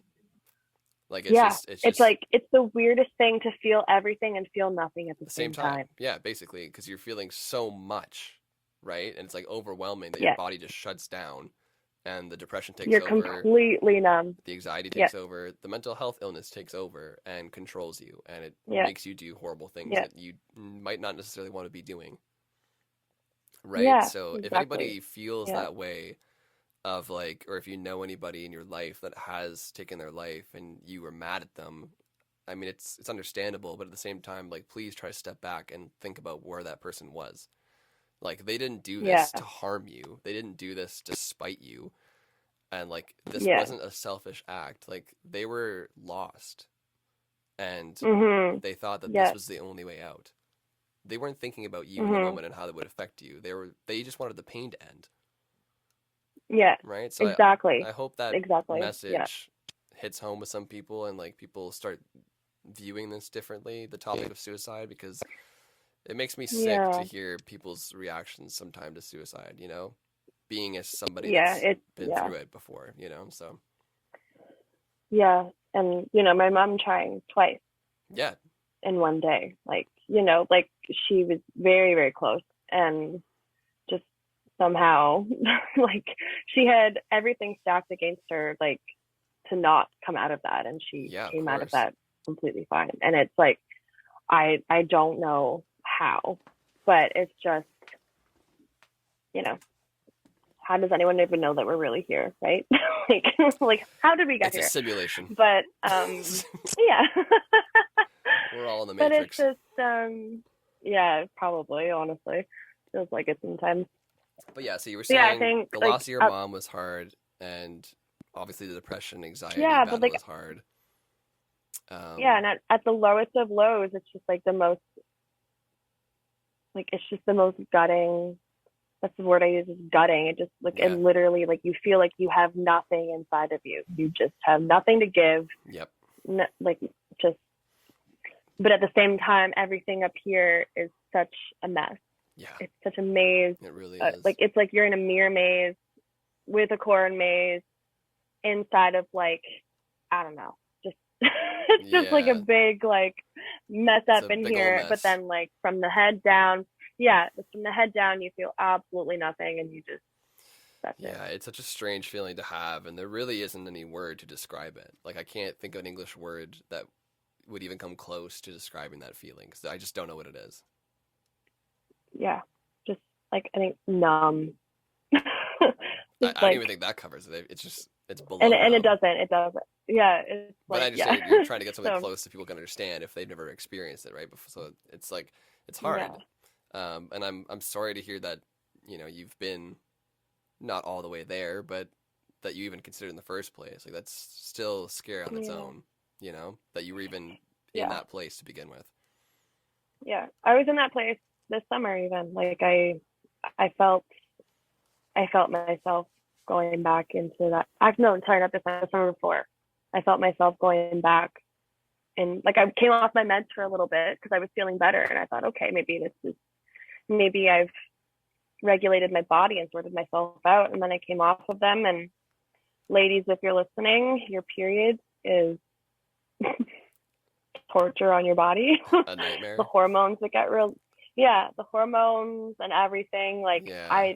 I get premenstrual depression, like really bad. And it literally, when I got off my meds, I think it actually made it worse. So I kind of, in a way, sort of forced myself to go back on them. But I was also on birth control, and I've come off of my birth control. Right. So I've been off of it for 4 months now, and I've noticed an improvement with my weight, and my like premenstrual like depression and anxiety isn't as bad. That's good. So because I'm taking a hormone, but I'm also taking medication to like help regulate my hormones and my brain. Right. So it's like, how does that really work? Yeah, it's kind of like they're fighting each other, and like you read about it, and it's like like most doctors were like, oh, it's fine, like it's not a big deal, like you can take it together. Right. Can But I don't know. Can you? Like yeah, like everybody's different. Exactly. Everyone's body body's react to it different, differently, but like right? So. yeah, but like just as if from a female perspective, I found that like my period was really bad. So I found myself going back on my meds. I started back on Trintellix. I had really bad night terrors when I went back on it. Wow. For the first time. I was like, oh shit, okay, now I'm actually having side effects from it. I was having really bad night terrors, and that lasted like 3 weeks, and I was like, I can't be on this. Like, I'm not sleeping. I'm waking up like terrified, and I'm waking up with more anxiety in the mornings than I had the night before, because I'm having terrifying dreams that feel so vivid and so real that I think they actually happened. Like, yeah, that's scary. And so yeah, so now I'm on Cipralex. Long story short, but yeah, and so that's fine. But I think I forget where I was really going with that, but it's just we're just talking about hard moments in mental health. Yeah, I mean. But like I found myself like kind of relapsing essentially, and now I'm back on my medication again. But also I think it's important for people to realize that like that there's a potential for that to happen. Of course there is, yeah. Yeah. And like there's some science to show that depression is like genetically kind of predisposed or hereditary, and like it runs in my family, and too. Yeah, so I think I just it's important for people to realize that it's never going to be linear. It's not always going to be like, okay, I'm on meds, I'm all better, like all smooth sailing from here. It's like it's gonna forever be like this, and battle. Life itself life is forever gonna be like this, and it's just important. I think it's just important to hit home to like really like what I'm trying to kind of speak about in this podcast is like really like self-reflection and mindfulness, and really sitting with yourself and understanding where this is coming from and what works for you and what doesn't. Of course. And talking to people that have been through similar things, yes, like myself or Taylor. Yep. And just kind of using their experiences as kind of like general guidance of like how to go about understanding. And exactly. Advocating for yourself and other people, and for sure, spreading that message.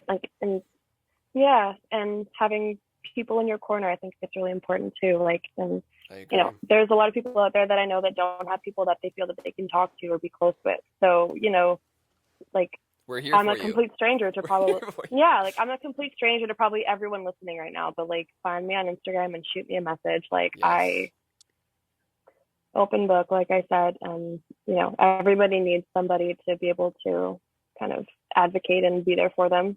Yep. And I think, I agree. yeah, I think that's just like my main three things: mindfulness, people in your corner, and what was I gonna say? Oh, and things that work for you. Just like sitting with yourself and just like understanding, educating yourself. Yes, as best as you can, obviously. Yeah. Yeah, as best you can. Well, Shannon, that was Yeah. great. I mean, like, thank you for really getting in there with us with the real reels. I mean, that was a good unfolding of everything. And before we move on to the next I segment, feel like I talk too much. hey, it's a podcast. That's what You're we're gonna have to doing. cut We're this down talking. a lot. I'm leaving it all in, bro. Oh man. I mean, like, I'll cut out Wow. some Well, if stuff, but anyone's like, still listening at this point, like, good on them. yes, thank you so much for still being here and listening. It's important, though. I mean, like, everything that we said is Yeah. important. So, uh, Yeah. before we move to the next segment, I just want to touch on one thing in the real reels before we move on to the next Mhm. segment. Um, Yeah. did you have any vices that you struggle with at all? I always like to ask my guests this because I had a lot of problem with vices when I was younger, and I was a drug addict for like 5 or 6 years. I'm sober now and haven't touched any drugs in like 8 years. Mm. So, That's amazing. woo. But yeah, so I had a problem with drugs and I had a problem with drinking. Still kind of have a problem with drinking, but it's getting better. Um, Mm. I'm always just curious about other people that deal with their mental health, if they had any vices or anything that they leaned on too heavily that was negative towards their health that they thought was helping them get through stuff, but really was a deterrent. Um, I think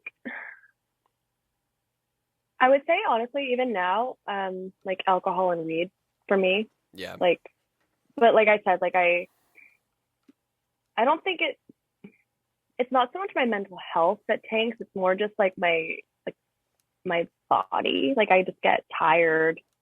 Like if I use THC oil, right, because like smoking joints and stuff, just like I have asthma and it's just not good for me.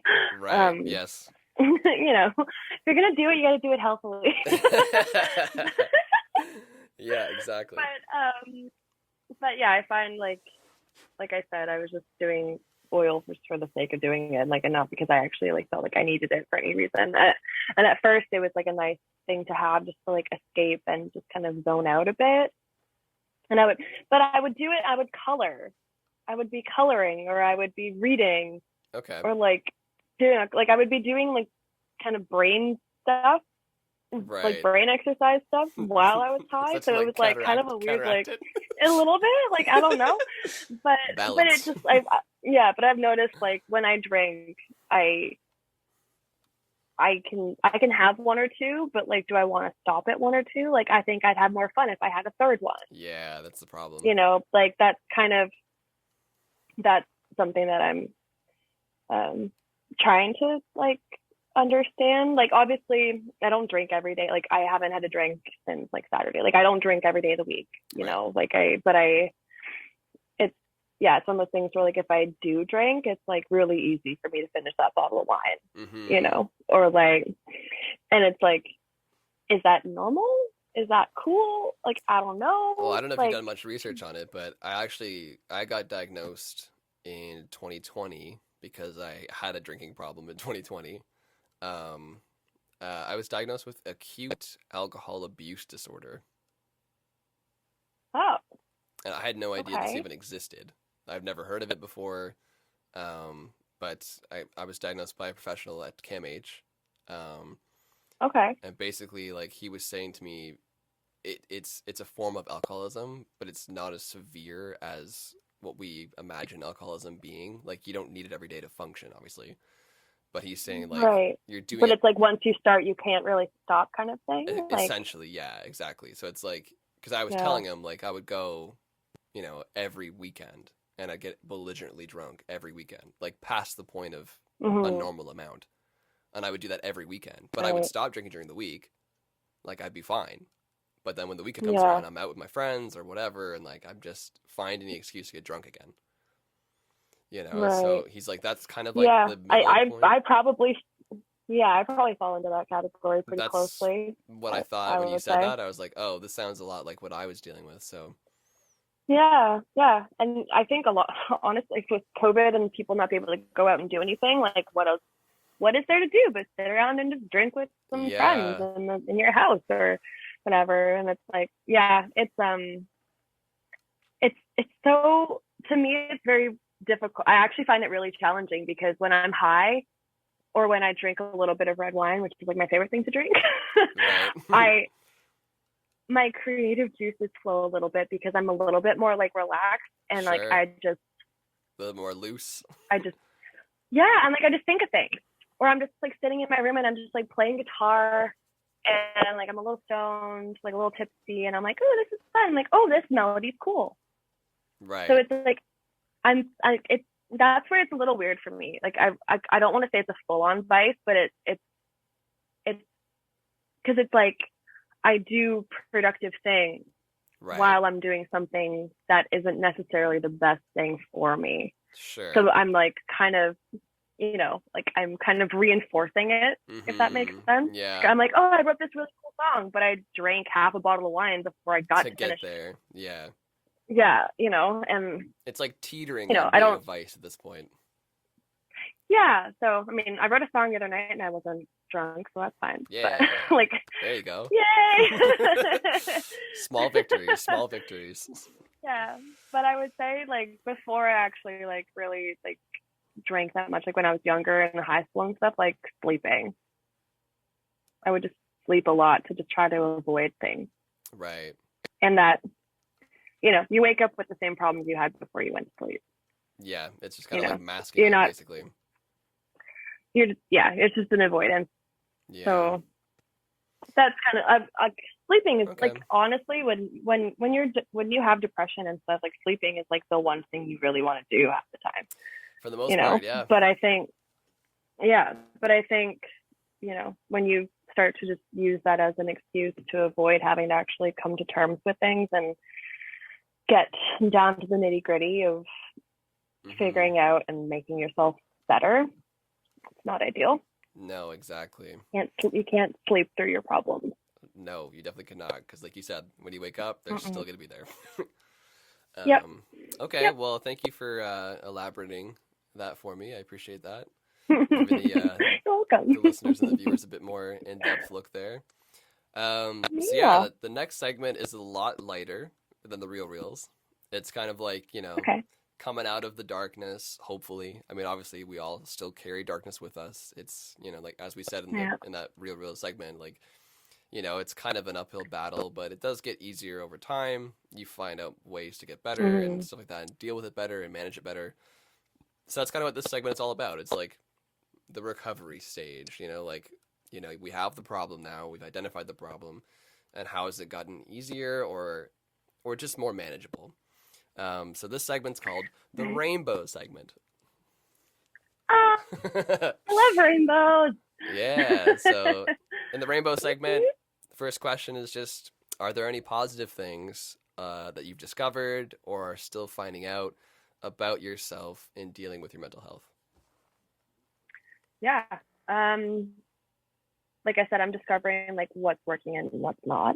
Yeah, I feel like you definitely Like, touched upon a lot of it throughout this podcast story with the mindfulness yeah, and I'm stuff. And sorry. it's okay, it's okay. Like, so yeah, you've definitely covered a lot of what's helped you, which is very cool. Yeah. Um, but yeah, like, is there anything else you can think of, or maybe just like you can revisit those thoughts for a bit and then we can move on? Yeah. I think, yeah, like I said, like going on medication was like a big game changer for me because I was afraid to go on it. I didn't know how my body was going to react. I didn't know, you know, like how I was going to feel with it. Right.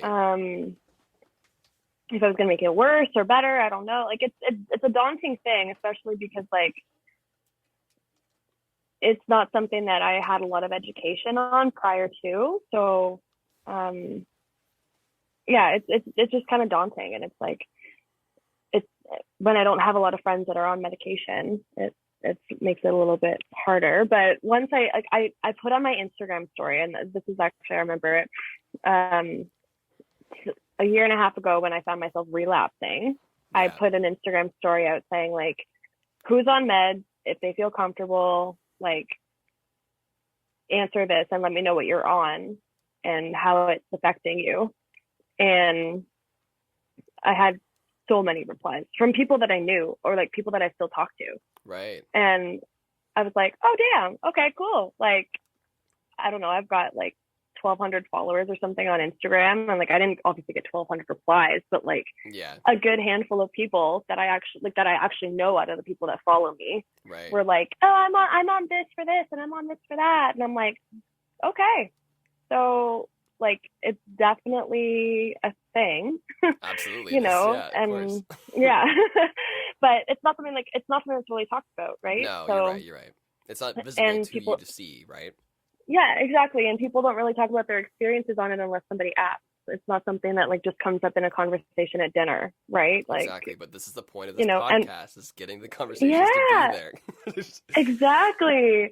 It's like, you know, you meet people and she's like, oh, the weather's like really cool today. Or like, oh, how's your kid? How are your kids? How's your family? How's like whatever, you talk to people about like the most mundane things. So Of then course. you're not going to be like, so how's the Ciprolex working for you? Like, you know, like, I don't know. Yeah. It's just, Or I thought about trying to kill myself today. yeah, it's like, oh, like, what do you do with that? Right? Like Yeah. people don't know how to approach those conversations or and they don't know how to handle them once it's been approached either. It's So it's because they're like not kind of, properly equipped. Because like society hasn't taught yeah. anybody. That's a whole other thing. We can keep going on this Yeah, forever. yeah, yeah. But this is why we're here. Yes. Yes. Exactly. Yeah. But But that's I cool though. think, That's yeah, good. like, the medication thing has really honestly changed my life. It's That's good. I'm glad that it's helped you in a really, positive way. yeah. And I've also I've sat for a long time to realize what my triggers are. And like as a female, I have a lot of anxiety towards men. And just like I'm aside from sorry. like my I'm sorry. it's I'm okay. sorry on all men's behalf. Yeah. Thank you. I don't lump myself in with those guys though. Yeah, no, I appreciate that. I try And not to I at wouldn't least. either. Yeah. I you know, aside from like my extremely personal like family experiences and things like that, like my relationships have been a huge trigger for me in terms Yeah. of, you know, and I'm surprised we've gotten like an hour into this and I'm just mentioning it now. It's But okay. my relationships have been a huge trigger for me. Yeah. Like With emotional like abuse cheating, or like major emotional abuse, like yeah. cheating, like some like borderline sexual abuse when I think back on it, like kind of Wow. like being guilted into having sex or like, you know, just like feeling guilty for like not looking a certain way Wow. and like doing Yeah. certain Like things. It's like, manipulation. yeah. And you know, like that that fucks you up like a lot. Absolutely It it makes you does. it gives you trust issues, it gives you more anxiety, it makes Yep. you more on edge towards meeting More people and being open depressed. with people and more depressed because you feel like you can't meet somebody that will meet you on a certain level and actually give you the love that you need And deserve. and deserve. Yeah. Yeah, exactly. So yeah, that's taught me a lot too. Like I've learned a lot about like what my triggers are with that. Unfortunately, like just a lot of men in general are a trigger for me because of how they behave around me and how they speak about other women in front of me, or Yeah. I hear what they say about me behind my back, and I'm like, I literally went for coffee with this person the other day, and like we're supposed to be friends, but then Right. you know they're degrading me down to a pair of body parts or something, and it's like I don't know. Yeah. It's just that in itself is a social challenge that I think No, you of know women course. struggle with. Like just you know people struggle with a lot. Like I'm not saying like just men are bad. Like a lot of girls say really horrible, shitty things about men too, and like Yeah. don't treat them very well. There are bad people But everywhere. yeah, exactly. Yeah, blanket statement. People for the most part Can be just bad. suck. Yeah. Yeah, yeah. We all have our shitty sides, Of but course. Of course. um, but yeah, I think I've learned a lot about my triggers, and that's really important too. And it's Of also course. important to not avoid. It's not like I'm chatting with you, you know, you're a guy. I'm not like, oh, well, fuck you because you have a penis. I don't want to talk to you. Like, Thank you for you not suck. just doing that. But, Yeah. you know, but like, I'm not like, like, I don't avoid men because they trigger me. Like, I'm not, No, you of know what I mean? course, Like, of course. it's important to understand like what your triggers are and understand that like it's coming out of that anxiety, like fear zone. Like, do I have anything to fear with this person? Yeah, Like, are my anxieties and my triggers in this situation valid? of course. And that goes back to the mindfulness thing too, and Yep. like the self-reflection. But Being aware of like who yeah, you're I think comfortable with and who you're not comfortable with, and yeah, looking at that a and bit closer than you normally would. yeah, and also just like in certain situations, socially or whatever, like if you're at a party or you know you're just out at the mall or like I don't know something super like just easy task. It's like I think it's really important to like just take a step back, think like, okay, why am I feeling uncomfortable right now? Why am I, you know, and if it's something that like you can't get over or can't look past and can't deal with, like take yourself out, remove yourself.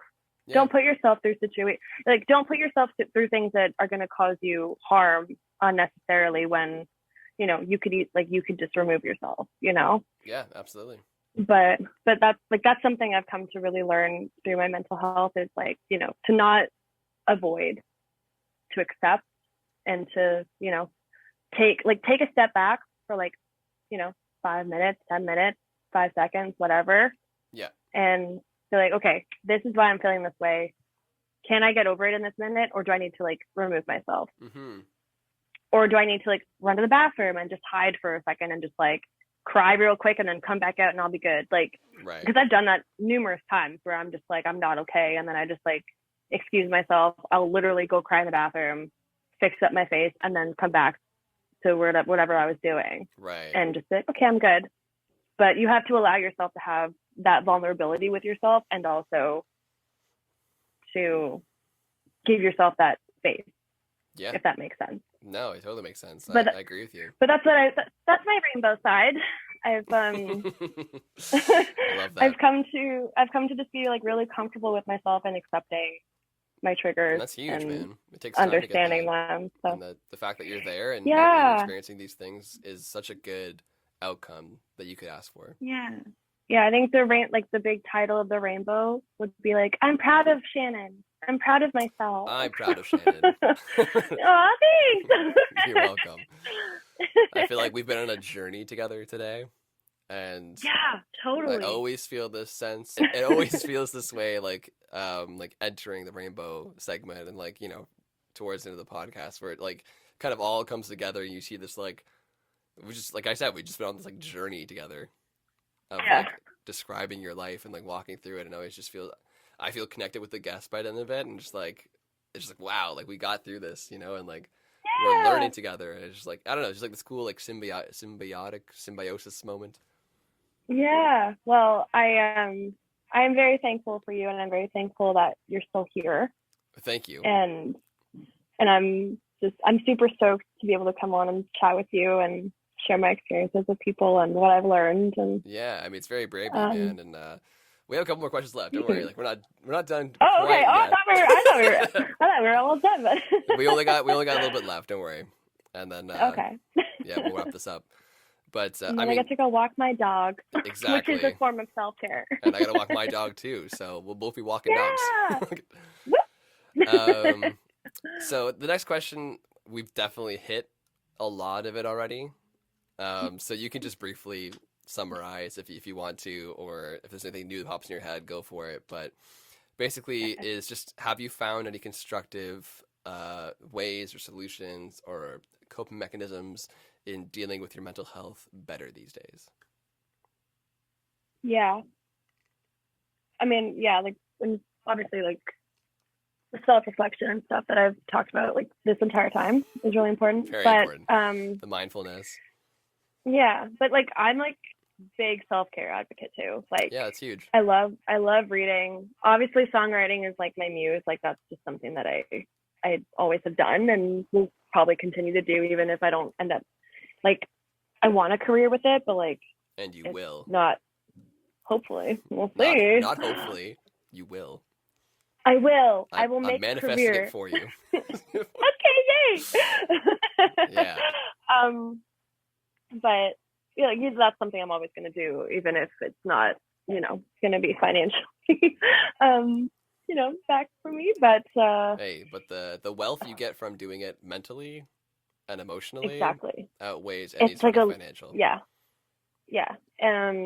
So like when it comes to my self-care and like things that I do just for myself, by myself, like I was telling you earlier before we started the podcast, like I take my dog for a walk and I'll listen to my murder podcast. Right. Yep.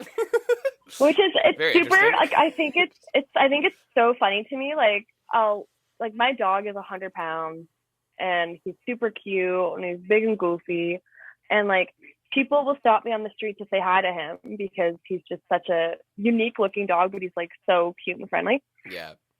And I'm like, oh hi, how's it going? Like meanwhile in my ears it's like he gutted the body from the thoracic cavity down all the way to the pubic bone. And I'm like, so how's your day going? And it's like in my ears, I've got just like all this carnage. Like, oh man. But yeah, so I think I laugh to myself. Like little kids will come up to Ryder and they're like, can we pet your dog? And like in my ears, it's like they used a shotgun, and when that didn't work, they used a blunt force. Yeah. Yeah. So, it's weird. I'm just a morbid person. Morbid Podcast actually is one of the podcasts I listen to. Morbid. There you go. Shout out to Morbid. There you go. Yeah, thanks Morbid Podcast for getting me through. Getting you through the day.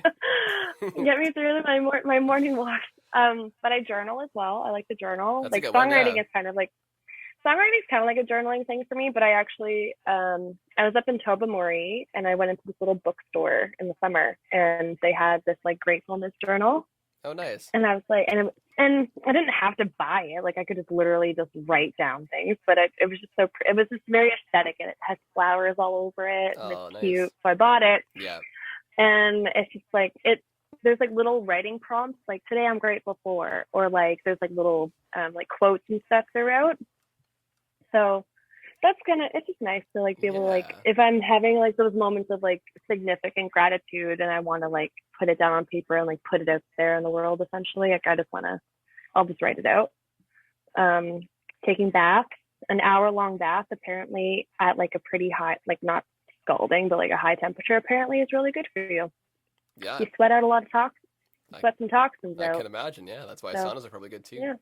Yeah, so that's pretty awesome. That's great. These are all really good ways of helping with everything. Like that's really cool. Yeah. That's what I do. Awesome. Well, thank you for that insight, Shannon, on that. I'm sure a lot of people can, if they're still listening or watching. Hello. Yeah. Thank you for watching and listening. I hope they can take away from that and like use some of them for themselves and see if it helps them, right? So yeah. Very cool.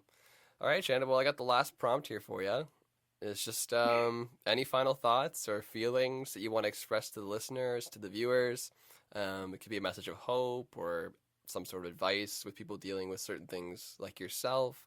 Just anything, any final thoughts you want to shout out to the listeners and viewers? Yes. If they haven't still like clocked out after 2 hours, but we're still here. I don't know if it's like super corny or like really cheesy or corny cheese bread. I don't know. I love corny cheese bread. Or cheesy cornbread. I don't know. Hey, whatever your preference is. Yeah. But I've come to find this saying that I just tell people, and I'm like, it could be better, but it could always be worse. I mean, yeah. And literally, like if you really think about it, like as cheesy as it is, like you said, I mean, like it's just accurate. There's a reason why it's a popular saying. It's because it's true. Like things could be better, but they could also be a lot worse. Yeah, and like they could literally always be worse. It's like you're still here, you're still healthy, you're still breathing. You have 24 hours in a day to do one thing that will make your life change. Yeah. And for the better or the worse, whichever you choose. Whichever outcome it is, yeah. Yeah, but I think if you really just like take that moment out of the day for yourself, like when it comes to my mental health as well, like I make a list of things I want to try to accomplish in the day, and in my notes on my phone, I have like today I'm gonna walk the dog, I'm gonna work, and then I'm gonna have a bath. Right. Three super like before that I'll make my bed, like super like little tasks Hmm. that just like, motivate me and help me feel accomplished. Yeah, for sure. And so, but I think it could literally always be worse. And there is help out there. It's not always easily accessible. It's not always the best help, Yeah.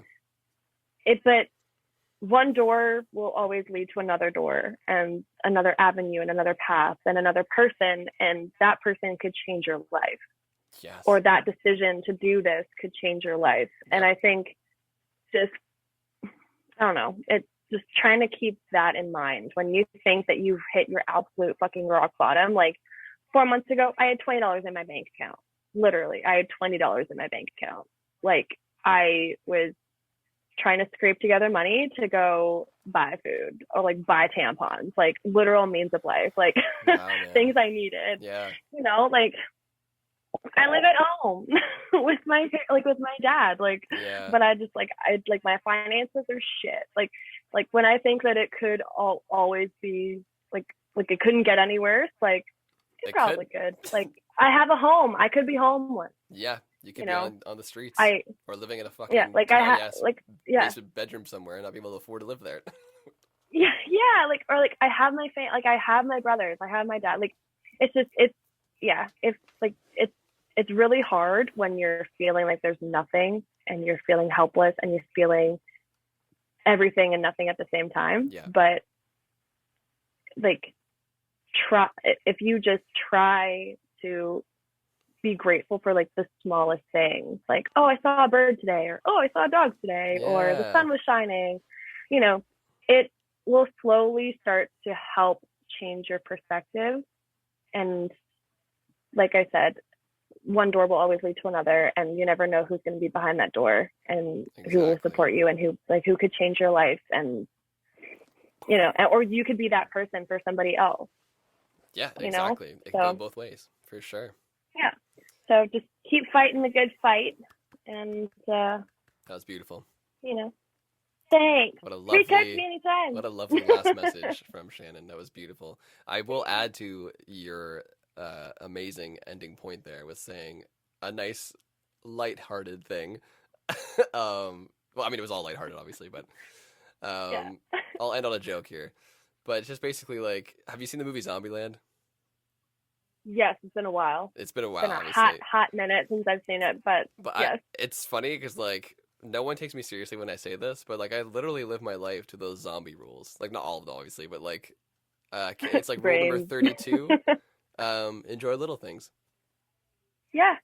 and like Yeah. as like I said, as cheesy as Shannon said, her first point, as cheesy as it is, cheesy cornbread.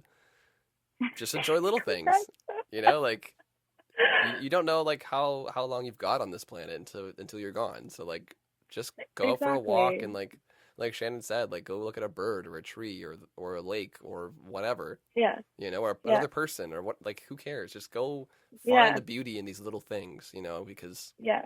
you have that And ability to. and yeah, and like if you find somebody wonderful, or if somebody has made your day, or if something that you saw was like amazing, share it with somebody. Yeah, share this Share that podcast. joy. Share the podcast. If you're But listening and you share made it that. this far, Yeah. like, and Yeah. you enjoy Share it, the like, joy. reach out Share to the us. podcast. Yeah, exactly. Yeah. Selfishly, I'm sorry, Yeah, but I have to say totally. it. Share, laugh, love. Share, laugh, love. You heard it here first, folks. And then everyone's tuned out now. Everyone's got No it. one's listening. Everyone clicked off. They're like, okay, bye. All right, we're out of here. Fuck this place. Yeah. All right, Shannon. Well, that was lovely. Thank you so much for being on the podcast. It really means a lot to Thank me, you. and thank you for sharing your story with everybody. Like, wow, what a journey we've been on today. It was a pleasure. It was an honor, and I'm sorry. I'm sorry that I talked so much. No, don't apologize. It's fine. Usually in circles, but No, it's totally fine.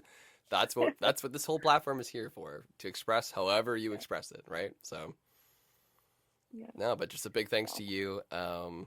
Yeah, I always like to end the podcast with, where can people find you, Shannon? Well, I'll rep the band page first because music is a good thing to listen to. Music is life. It's official. Yeah, it's official Beresford Music for our Instagram. Okay. And Beresford Music on Facebook, but Facebook's kind of like, Dead, is it even like a thing anymore? Just in case. Yeah. Yeah, just in case anyone still uses it. On YouTube as well?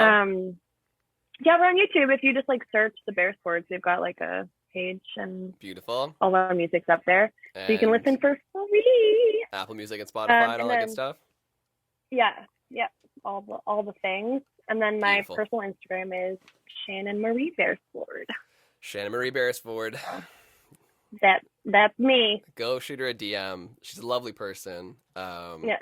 Like I said from the top, like it's been quite a few years since we've spoken in person, or I guess via Zoom. Yeah, I know. You're the same person I remember like 6 years ago. Like, it's amazing. Like, I mean, you've come a long way, obviously, since then. But I hope that's a good thing. Yeah. It is. Like, there was a reason why we connected back then, right?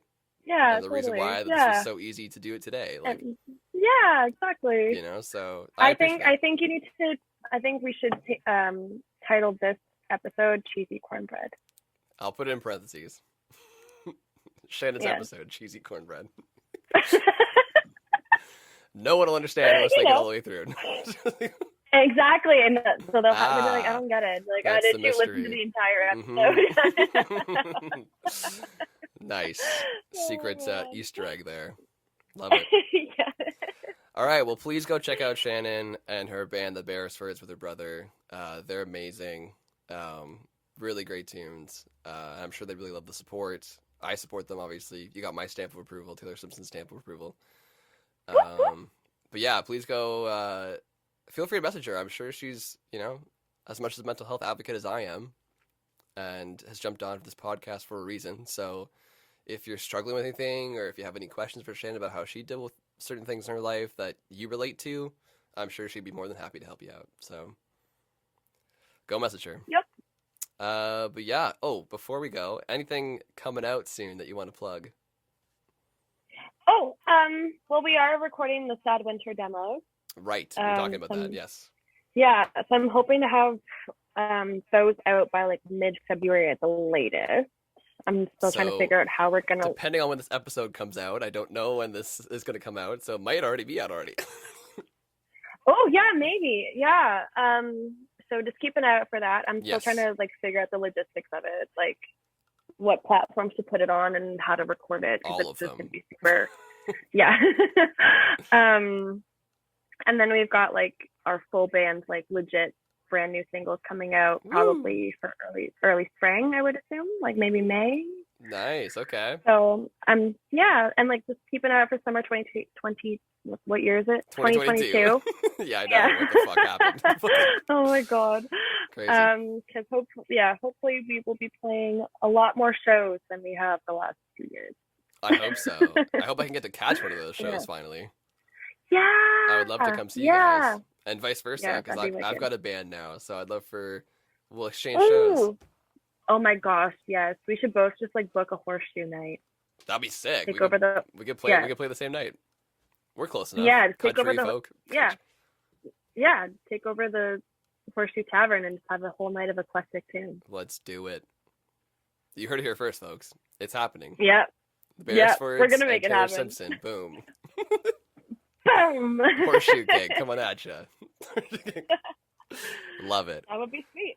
Perfect. We'll make it happen.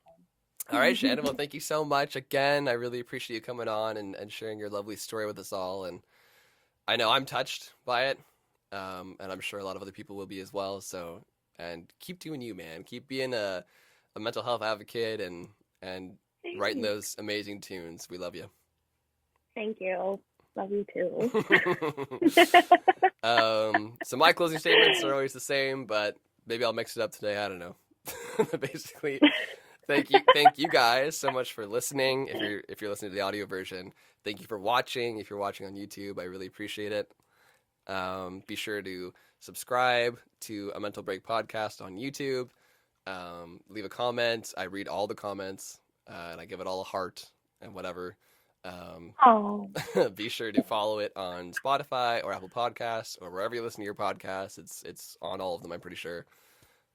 Leave it a review if you really like it, because it helps with the algorithm. Push it towards the charts or whatever. I don't know. I'm supposed to say that. Give it a like if you like it. Like, share, double tap. Yeah, all that good stuff. Comment. Help just get this conversation nice. more out there in the world, with mental health, and just normalize it. That's the whole point of this podcast. So if you like that and you want to help me, thank you. That'd be great. Make sure you drink lots of water. Get your booster if you want to get your booster. If not, who cares? I don't know, but you do you. Just an option. Wear your mask.